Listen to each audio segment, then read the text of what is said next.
Hola a todas y todos. En este video vamos a hablar del proceso de disolución. Eh, Nos vamos a preguntar en primer lugar qué es lo que ocurre durante el proceso de disolución desde un punto de vista microscópico. Y en particular nos vamos a concentrar en el caso en que el solvente es líquido. El más importante de todos los que tenemos que ver es que cuando el solvente es agua, pero podría ser también, muchas de las cosas que vamos a decir aplican también a otros casos de soluciones con solvente líquido. Y lo primero que tenemos que diferenciar es entre dos situaciones diferentes, claramente diferentes, que son una, la que se presenta cuando las partículas que están en la solución son las mismas que formaban parte del soluto y del solvente. O sea, solamente tengo durante el proceso de disolución un reordenamiento de partículas, pero no hay nuevas partículas. Entonces, en este caso, el proceso de disolución implica solamente una transformación física.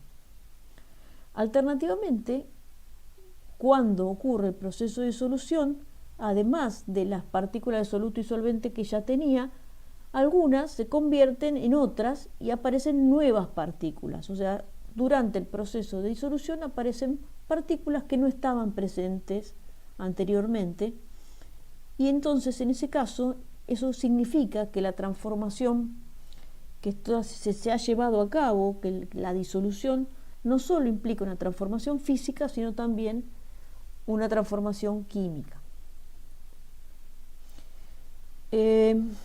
Vamos a considerar en primer lugar, y durante la mayor parte de esta presentación, el caso de la disolución sin reacción química, o sea, solamente el proceso físico. Algo hemos visto en el video anterior. Yo les mostré unas animaciones de la formación de soluciones de cloruro de sodio y de azúcar en agua. Esos son ejemplos típicos de disolución sin reacción química. En el caso del cloruro de sodio, yo tengo al iniciarse el proceso los cristales de cloruro de sodio, donde acá tienen los iones cloruro en verde y los sodios pequeñitos en rosado, y como un continuo tienen mostrado el agua. Esto es al iniciarse el proceso de disolución, y esto es una vez que la sal se disolvió en el agua. Lo que tengo son las mismas partículas que tenía antes, pero ahora están dispersas en la solución en lugar de formar cristales. Y lo mismo pasa si yo disuelvo, por ejemplo, sacarosa, que es la sal de cocina. Tengo las moléculas de sacarosa al iniciarse el proceso de disolución, van a estar formando los cristales de sacarosa, y después que se forma el proceso de disolución, las mismas moléculas están repartidas en el agua, digamos, dispersas en el agua. Ahora, en estos esquemas que yo les preparé, el agua está mostrada como un continuo. No hay que perder de vista que el solvente no es continuo, también está formado por partículas, y el ordenamiento de estas partículas también se ve afectado entonces por la presencia de los iones en este caso, y en este caso de las moléculas de soluto, que yo acá, para que se puedan distinguir, las pinté en amarillo, porque si no también son muy parecidas, tienen muchos de estos grupos OH, y si se pintan con los colores habituales, es difícil de diferenciar la sacarosa del agua. Pero fíjense cómo el agua se estructura y se ordena alrededor de la molécula de sacarosa. Bueno, vamos a empezar a considerar cuáles son los factores que afectan la solubilidad. Y básicamente son dos. Tenemos por un lado el factor energético y por otro lado el factor entrópico. Y para complicar las cosas aún más, o si no los asusté hablando de factor energético y factor entrópico, ocurre que la importancia que tienen estos factores depende de la temperatura. Cuando la temperatura aumenta, se vuelve más importante el factor entrópico. Esto lo vamos a discutir en forma un poquito más detallada y cuantitativa hacia el final de esta presentación. Entonces, vamos a empezar a considerar el factor energético y vamos a empezar a pensar qué es lo que pasa cuando se forma una solución. Y claramente cuando se forma una solución pasan muchas cosas a la vez y es un proceso complicado. Pero nosotros a ese proceso real que es complicado lo vamos a subdividir en una serie de etapas sencillas que podemos pensar lo que pasa en cada una. Entonces, una de las cosas que pasa cuando se forma una solución es que aumenta la distancia entre las partículas de soluto. Entonces, si yo tenía las partículas de soluto juntas entre sí a distancias a las cuales su atracción es máxima, y ahora estas partículas de soluto se van a dispersar, tener que dispersar entre las del solvente, tienen que aumentar su distancia mutua. ¿Qué pasa con el solvente? Y con el solvente pasa algo parecido. O sea, yo tengo las moléculas del solvente juntitas entre sí, interaccionando a distancias cortas, donde esas interacciones se ven favorecidas, son atractivas, y yo tengo que separarlas como para hacer un hueco y que en este hueco puedan caber luego las moléculas del soluto. Y por último, cuando las moléculas del soluto se acomodan entre las del solvente, tengo acá un acortamiento de distancias, digamos, donde se forman nuevas interacciones favorables ahora entre el soluto y el solvente.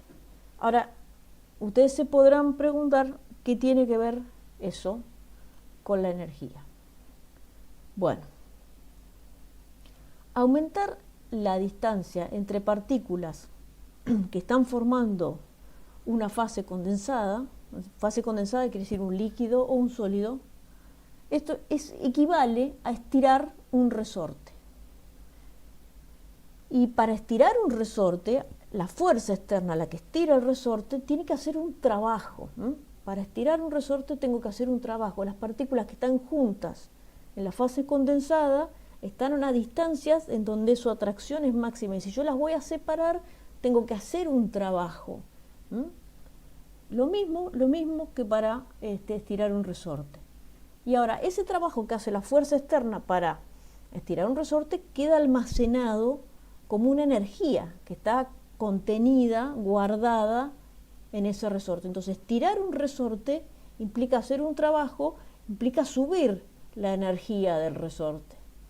Lo mismo pasa cuando separamos las partículas. Entonces, si yo tengo que separar las partículas del soluto, entonces mi soluto tiene una energía inicial, que acá llamamos E-ini del soluto, y cuando se separan las partículas entre sí, tienen una energía que acá yo la he llamado E final o E fin del soluto, que corresponde al resorte estirado, y por lo que dijimos, el cambio de energía del soluto, fíjense que yo acá uso la letra delta. Delta la uso para significar cambio.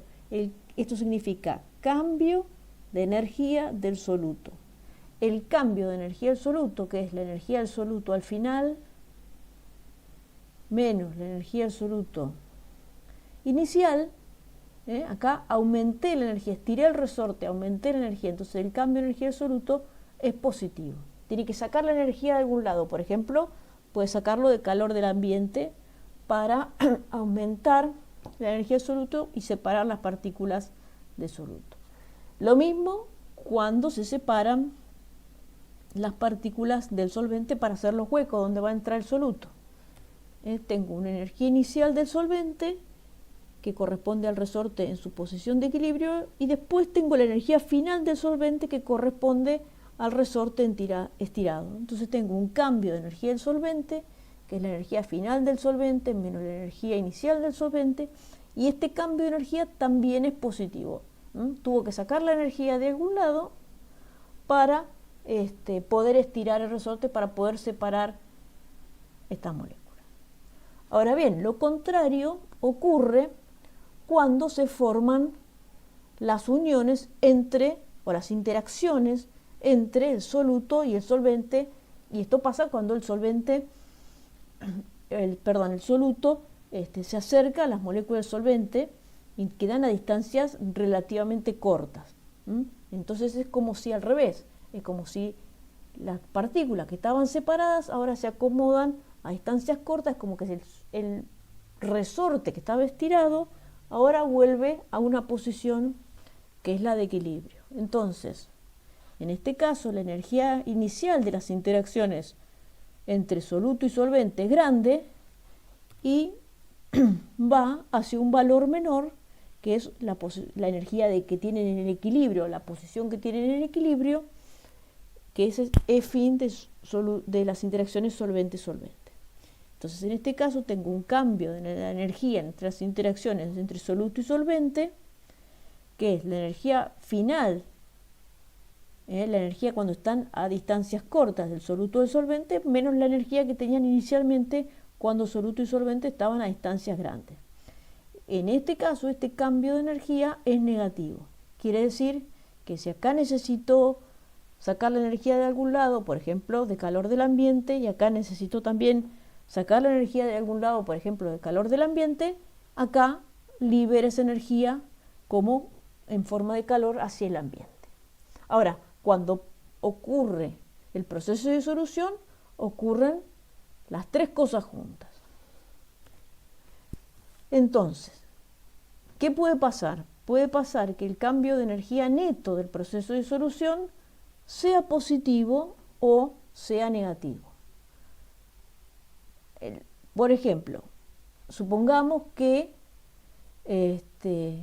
las fuerzas que hay que vencer para separar el soluto son muy intensas, lo mismo que las fuerzas necesarias para hacer los huecos en el solvente son muy intensas, y que esta energía que necesito para hacer esta separación entre partículas, en parte es compensada cuando se forman las nuevas interacciones entre soluto y solvente, pero no del todo. Entonces me queda que me falta un poco de energía. Eso quiere decir que durante el proceso de disolución la energía del sistema aumentó. ¿Por qué? Porque necesitó mucha energía para romper interacciones soluto-soluto, solvente-solvente, y solo devolvió parte de esa energía como interacciones soluto-solvente. Entonces quedó con una energía más alta. Tomó esta energía, cedió esta energía y quedó con esta diferencia de energía, que, como les comentaba, esta energía la saca del ambiente en forma de calor, o la puede sacar del ambiente en forma de calor. También puede ocurrir lo opuesto, que las energías que hay que vencer para separar las partículas del soluto y para hacer los huecos en el solvente no sean tan fuertes o tan grandes en comparación con las nuevas interacciones que se forman cuando el soluto interacciona con el solvente. Entonces, en este caso, toma una cierta cantidad de energía, pero entrega más energía de la que tomó, y el resultado es que termina bajándole la energía, termina cediendo energía. En este caso, le va a ceder energía en forma de calor al entorno. O sea, las dos cosas pueden pasar, y que dependa que pase una cosa o la otra depende de cómo sean las fuerzas intermoleculares que están en juego. Entonces vamos a repasar y a pensar un cachito en las fuerzas intermoleculares. ¿Cuáles son las interacciones más relevantes? Bueno, algunas ya las vimos. Teníamos por un lado las interacciones coulómbicas. Estas son las que están presentes en los compuestos iónicos, entre los iones que forman un compuesto iónico. Teníamos las interacciones dipolo-dipolo, que son las interacciones que mantienen unidas a las partículas de los compuestos que tienen moléculas polares. Y por último teníamos lo que se llaman las interacciones dipolo instantáneo, dipolo inducido, que son las de las moléculas no polares, que en el caso de una molécula no polar no tengo ningún dipolo, pero como los electrones, la nube de electrones se está moviendo alrededor de los núcleos, se forma a veces instantáneamente un dipolo. Y ese dipolo instantáneo que se forma, en un momento dado, si tiene al lado otra molécula no polar, le induce un dipolo en la molécula que tiene al lado. Y entre estas dos tienen un tipo de interacción que se llama dipolo instantáneo, dipolo inducido. Esta está entonces entre partículas, entre iones, entre, digamos, partículas cargadas, típica de los compuestos iónicos. Esta es típica de los compuestos moleculares con moléculas polares, y esta es típica de los compuestos moleculares con moléculas no polares. Todas estas ya las habíamos visto en el capítulo 2 cuando analizamos las fuerzas que aparecen entre las sustancias puras. Entonces, como ahora estamos considerando soluciones, vamos a tener mezclas de este tipo de fuerza porque estamos mezclando cosas que tienen partículas distintas. Entonces podemos tener otros tipos de fuerzas que no las vimos en los capítulos anteriores. Estas son entonces ion dipolo, cuando disuelvo iones en un solvente que tiene moléculas polares. Ion dipolo inducido, que es cuando disuelvo un compuesto iónico en un solvente que tiene moléculas no polares. O podemos tener interacciones dipolo inducido, cuando mezclo una sustancia con moléculas polares y una con moléculas no polares. Aquí están entonces mostradas las interacciones más relevantes y en orden a su relevancia, o sea, las más importantes, las más intensas son las de más arriba y las menos intensas son las que están debajo.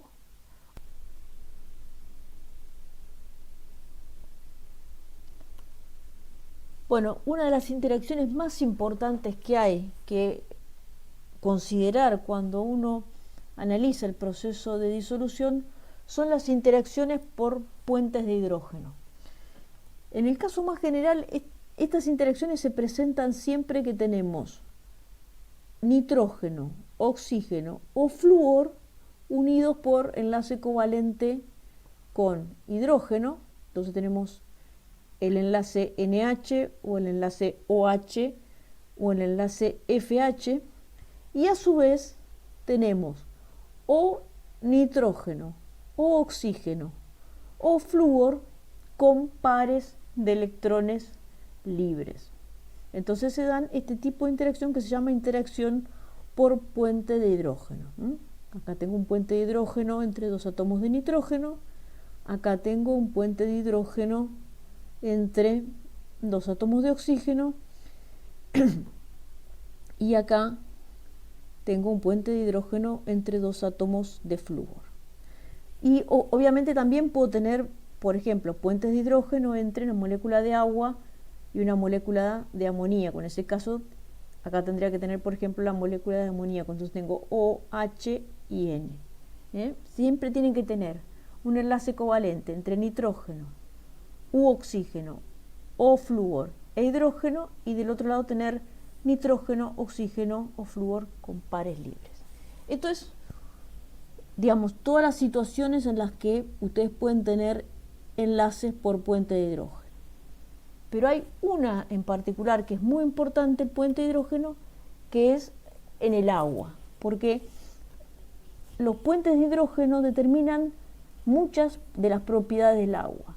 Los puentes de hidrógeno son relativamente intensos, entonces hace que el agua, por ejemplo, tenga un calor de vaporización grande, determina la estructura del agua.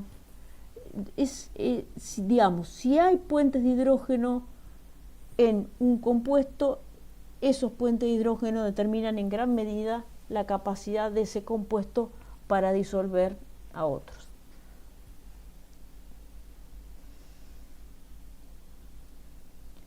Bueno, y dijimos, había un factor energético y un factor entrópico.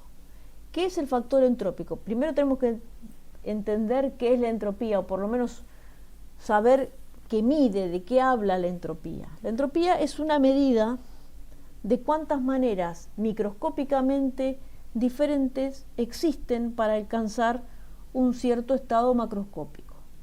Hacer cálculos de entropía no es algo sencillo, pero sin embargo, comprender intuitivamente el concepto es algo que es mucho más accesible. Entonces, para ilustrar esto, yo les preparé acá una imagen donde tienen la estructura de agua sólida, de agua líquida y de agua gaseosa.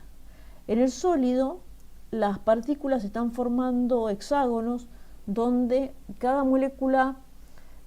átomo de oxígeno interacciona con átomos de hidrógeno y cada átomo de hidrógeno con átomos de oxígeno, y las moléculas tienen que adoptar posiciones y orientaciones que son muy definidas. Entonces, no hay muchas maneras diferentes de acomodar las moléculas. Son bastante restringidas. En cambio, cuando yo tengo el líquido en vez del sólido, si bien las posiciones de las moléculas son muy juntas unas con otras y siempre se van a favorecer las interacciones de oxígeno con hidrógeno y evitar hidrógeno-hidrógeno, oxígeno-oxígeno, eso siempre tiene que pasar, las moléculas tienen mayor movilidad y entonces eso me permite ubicarlas de manera diferente cuando están en el líquido, de muchas más maneras diferentes cuando están en el líquido que cuando están en el sólido. Y por último, si yo considero el gas, en el gas las partículas ocupan un volumen mucho mayor, están muy separadas unas de otras y tengo más maneras de ponerlas o de, si quiero, ordenarlas. Entonces, por eso, cuando yo voy del sólido al líquido, después al gas, ahí tengo un proceso que es de entropía creciente. Cuantos más formas de alcanzar un cierto estado macroscópico tengo, entonces, en ese caso, tengo mayor entropía. Entonces, intuitivamente, con esta idea, podemos pensar que si yo tengo, por un lado, las partículas del soluto, en este caso está representado un soluto sólido, pero podría ser también un soluto que fuera líquido, pero tengo partículas de una sola clase por un lado del soluto. Por otro lado tengo partículas de otra clase que es la del solvente y las combino y formo una solución donde las partículas de una clase se dispersan entre las partículas de la otra. Claramente hay muchas más formas de acomodar las partículas en solución que las que tengo al principio, las que tenía al principio, donde las moléculas de un tipo estaban separadas de la molécula de otro tipo. Entonces, en esos casos, el proceso de disolución va acompañado de un aumento de la entropía. Ahora bien, ojo, porque algunos solutos pueden reducir el número de maneras de disponer el solvente. Eso pasa sobre todo cuando tengo solutos iónicos con cargas iónicas altas. Acá tienen representado un ejemplo. Si yo tengo cationes, las moléculas del solvente agua se van a ubicar apuntando sus oxígenos hacia el catión, mientras que si yo tengo los aniones, el agua se va a orientar alrededor del anión apuntando con sus hidrógenos.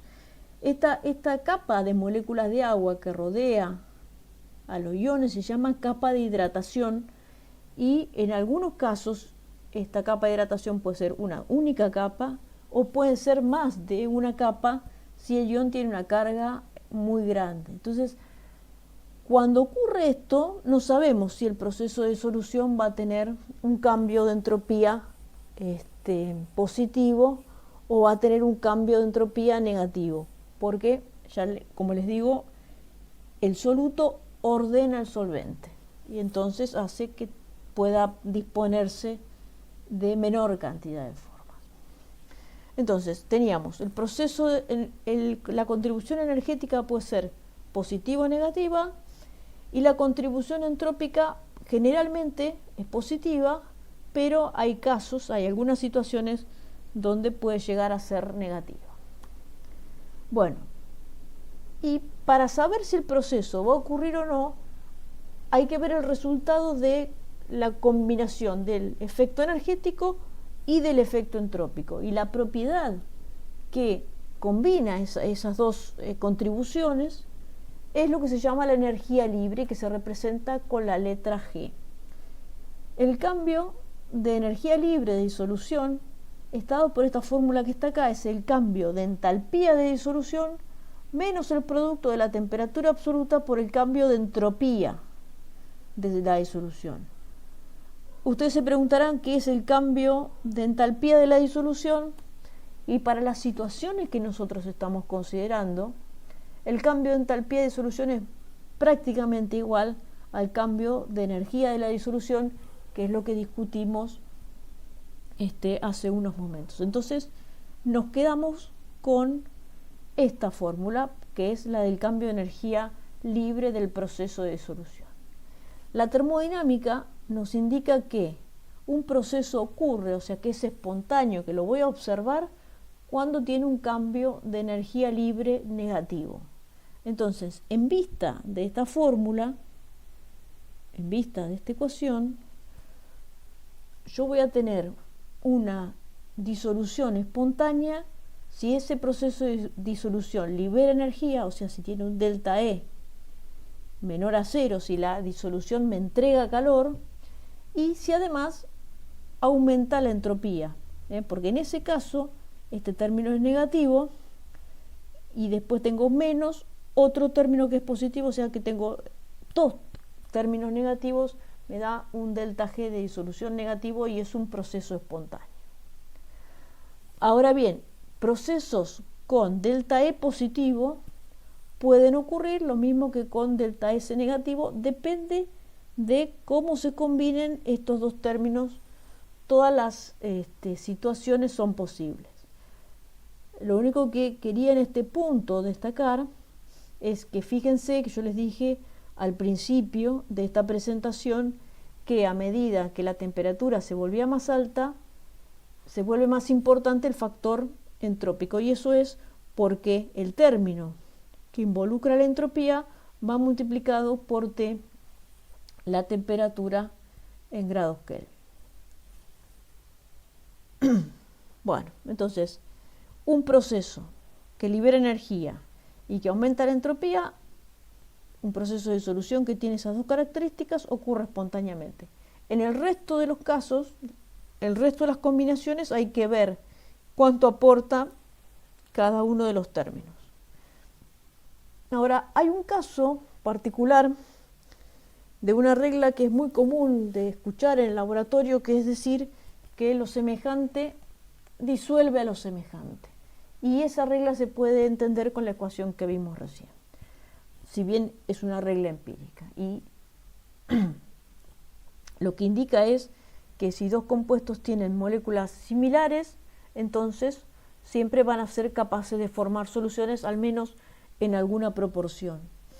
Y esa regla se basa en que, para estos casos, el delta de la energía de la disolución es prácticamente igual a 0. ¿Por qué? Porque los enlaces, las fuerzas que hay que vencer para separar las moléculas del soluto y las moléculas del solvente se ven compensadas exactamente con las nuevas fuerzas de atracción que se forman entre soluto y solvente. ¿Por qué se ven compensadas exactamente? Bueno, porque como dijimos acá, estamos considerando en el caso de moléculas similares. Si las moléculas son similares, interaccionan de manera similar.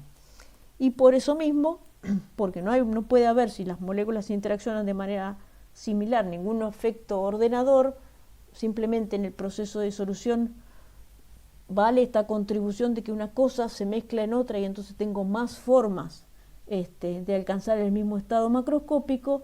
Tengo un delta E prácticamente igual a 0 y un cambio de entropía positivo hacen que tenga un delta G negativo, y eso hace esta regla. Lo semejante disuelve a lo semejante, o sea, los compuestos polares disuelven a los compuestos polares,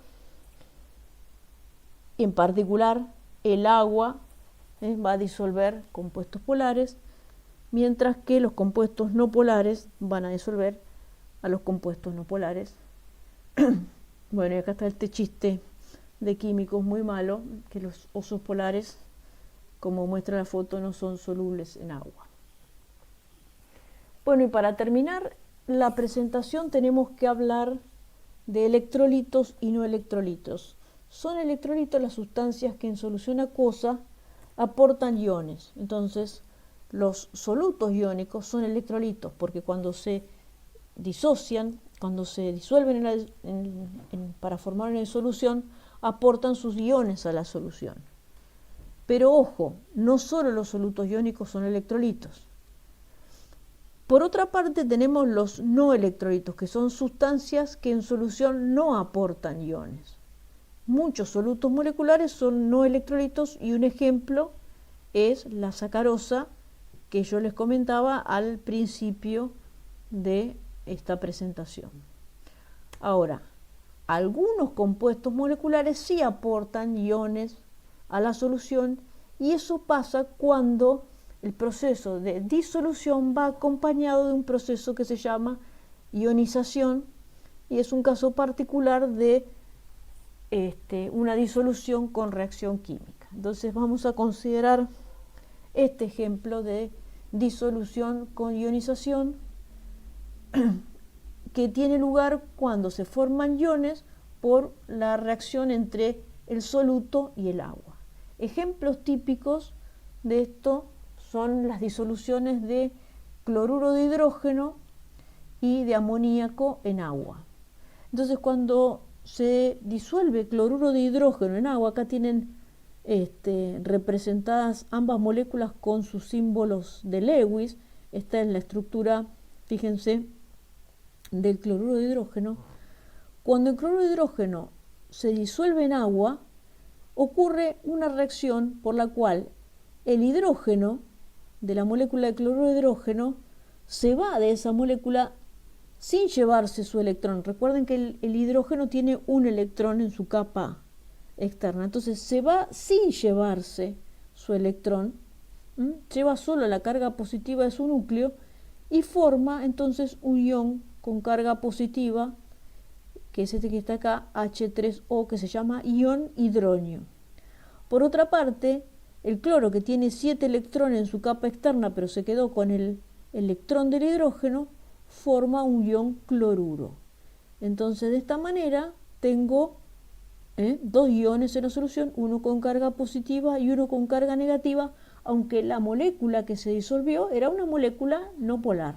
Inicialmente no tenía yo ninguna carga, tenía el agua, que no tiene carga, y el cloruro de hidrógeno, que no tiene carga, pero reaccionan entre sí.